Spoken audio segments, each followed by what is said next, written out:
Failure isn't what breaks entrepreneurs. This is.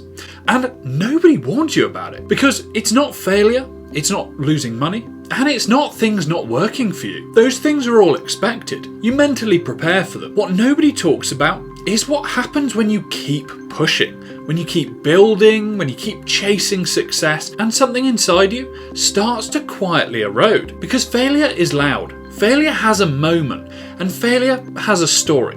This thing doesn't, and it's what breaks more entrepreneurs than failure ever will. When people think about entrepreneurship, they imagine stress coming from things going wrong. Maybe it's a launch that flops, or it's a deal that falls apart. Maybe you hit a bad month financially and everything starts falling apart. But in reality, some of the hardest moments come from when things are actually moving forward. Externally, everything looks fine. On paper, progress is happening, but internally, the pressure never switches off.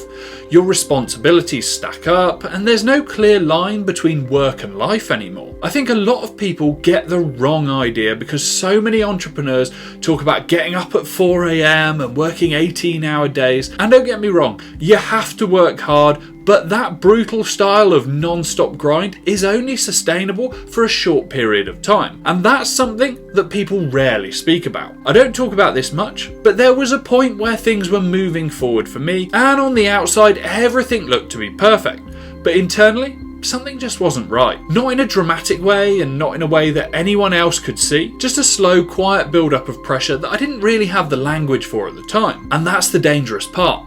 Entrepreneurs are uniquely vulnerable to this because so much of their identity gets tied into what they're building. Your work isn't just what you do, it becomes who you are. There's always another decision to make, always another problem to solve, another level to reach, and when things don't slow down, neither does your mind. You're always on, always thinking, always carrying the weight of responsibility, not just for yourself, but often for other people too. And the worst part is, there's no obvious moment where you think, I should probably deal with this. Because you're still functioning, you're still showing up every day, and you're still producing. And often at a really high level. So you tell yourself you're fine. Because failure at least forces a pause on you. It creates a reset where you can reflect, regroup, and rebuild. But this doesn't. This just quietly chips away at your focus, your decision making, your energy, and eventually your enjoyment of the very thing that you've worked so hard to build. And the cost of that is huge,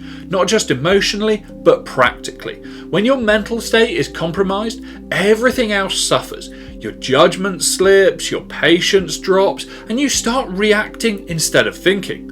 Small problems become overwhelming, and the big opportunities feel heavier than they ever should do. This is why so many entrepreneurs burn out, walk away, or just self-sabotage right when things could have worked. Not because they weren't capable, but because nobody ever warned them about this part of the journey. There's always a huge silence around it. Entrepreneurs don't talk about this stuff openly. They don't want it on record, they don't want to feel judged, and they don't want to have to explain their entire life context every time they're struggling. They just need clarity, perspective, and they need grounding. Something that helps them think straight again in the moment without turning into a big dramatic event. And right now, there's a massive gap there.